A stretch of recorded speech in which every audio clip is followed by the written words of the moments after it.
दोस्तों, पिछले कई घंटों से पाकिस्तान लगातार सैकड़ों ड्रोन अटैक भारत की तरफ कर चुका है, लेकिन उन सारे अटैक्स को हमारे एयर डिफेंस सिस्टम ने नाकाम कर दिया है। पर सवाल यह है कि इतने ड्रोन्स पाकिस्तान के पास आए कैसे? तो जवाब है टर्की से। जी हां, वही टर्की या तुर्की है जिसके यहां जब भयंकर अर्थक्वेक आया था तब सबसे पहले उसकी हेल्प के लिए भारत आगे आया था। वही टर्की जहां आज भी हर साल लाखों टूरिस्ट इंडिया से जाते हैं और वहां की इकोनॉमी में कंट्रीब्यूट करते हैं। उन सारे टूरिस्ट से मैं यही कहना चाहूंगा कि थैंक यू दोस्तों। आपके टूरिज्म के पैसे से आप देखिए टर्की टेररिज्म को सपोर्ट कर रहा है। एक तरफ जहां टर्की के क्राइसिस में भारत सबसे पहले खड़ा रहा, वहीं भारत के क्राइसिस में टर्की सबसे पहले पाकिस्तान के साथ खड़ा मिला है। लेकिन ऐसा क्यों है कि टर्की हमेशा से पाकिस्तान को सपोर्ट करता आया है?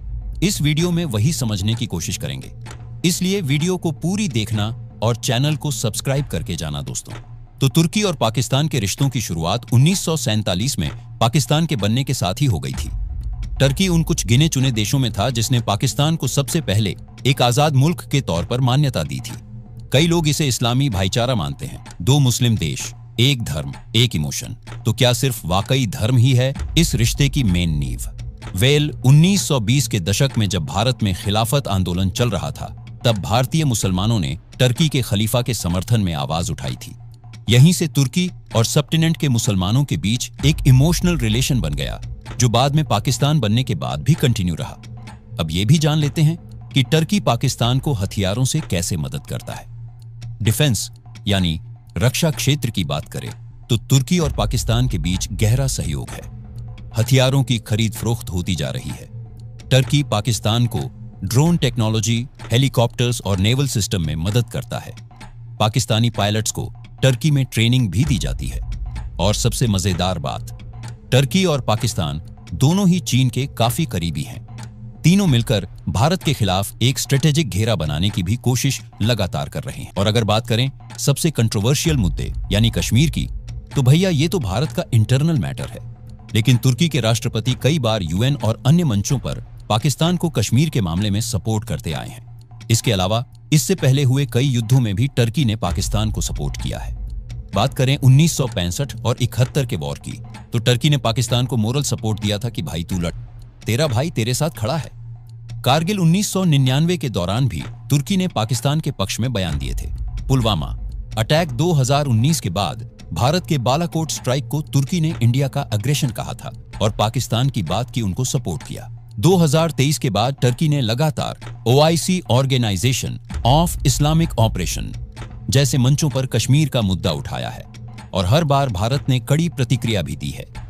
अब अगर भारत और पाकिस्तान की करंट सिचुएशन की बात करें, अभी के हालातों की बात करें, तो टर्की के दिए हुए ड्रोन को पाकिस्तान लगातार भारत पर आजमा रहा है।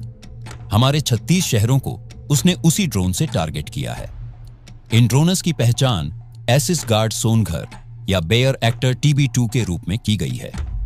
इंडियन एयरफोर्स का डिफेंस सिस्टम ने भले ही इन हमलों को नाकाम कर दिया हो, लेकिन इन ड्रोन्स की स्पेशलिटी और वर्किंग के बारे में जानना जरूरी है।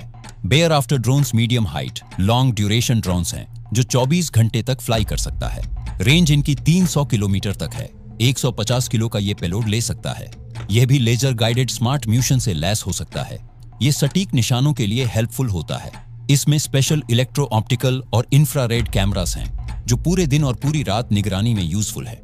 लेकिन इतनी क्वालिटीज होने के बाद भी भारत के अपने स्वदेशी एयर डिफेंस सिस्टम आकाश ने इनको मार गिराया है।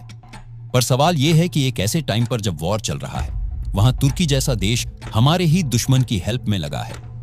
पर इससे भी इंपॉर्टेंट सवाल यह है कि क्या इससे हमें कोई फर्क पड़ता है? हमारे अंदर शत्रुबोध यानी एनिमी की पहचान करने की कैपेबिलिटी है क्या? क्योंकि टर्की हो या अजरबैजान, पाकिस्तान के सपोर्टर्स हैं ये दोनों।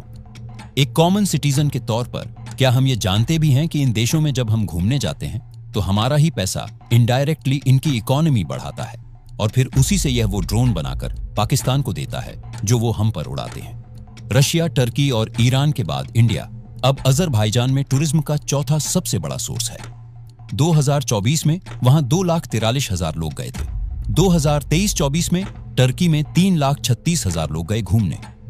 ऐसे ही हमारे यहाँ फिल्मों की शूटिंग के लिए और घूमने के लिए वहां लाखों लोग जाते हैं। पर सवाल यह है कि क्या हमारे अंदर इतनी भी समझ नहीं है कि ऐसे देश के टूरिज्म सेक्टर को बढ़ावा देकर हम अपने ही खिलाफ खुद का पैसा इस्तेमाल कर रहे हैं।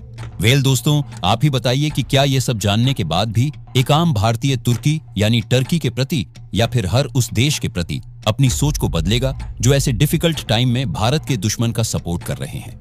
जवाब है नहीं, क्योंकि एक तो फंडामेंटली भारत के लोग दिल से जहरीले होते नहीं हैं, और दूसरा हमारे यहां अभी भी कौन हमारा दोस्त है कौन हमारा दुश्मन है इसको जानने की, इसको समझने की शक्ति हम में नहीं है, या फिर हम जानते हुए भी आंख बंद करके सब इग्नोर करते जाते हैं। पर याद रखिए दोस्तों, सोते हुए इंसान को तो आप जगा सकते हो, लेकिन जो इंसान आंख बंद करके सोने की एक्टिंग कर रहा है उसको आप नहीं जगा सकते। इसीलिए कमेंट करके बताइए कि इतना सब जानने के बाद भी क्या लोग ऐसे देशों का, ऐसी कंट्रीज का बॉयकॉट करेंगे? क्या वहां घूमने जाना बंद करेंगे? बुक की हुई टिकट्स को कैंसिल कराएंगे? उन्हें एक स्ट्रांग मैसेज देंगे कि भारत अगर एकजुट होता है तो आपको लाइन पर ला सकता है? या फिर ना ये सब इग्नोर करके हम अब भी ऐसे देशों में घूमने जाते रहेंगे? वेल, जो भी आप सोचते हैं, जो भी आपकी ओपिनियन हो, राय हो, कमेंट करके बताना। चैनल को सब्सक्राइब करके जाना और वीडियो सही लगी हो तो इसे अपने हर एक दोस्त तक पहुंचाना। जय हिंद।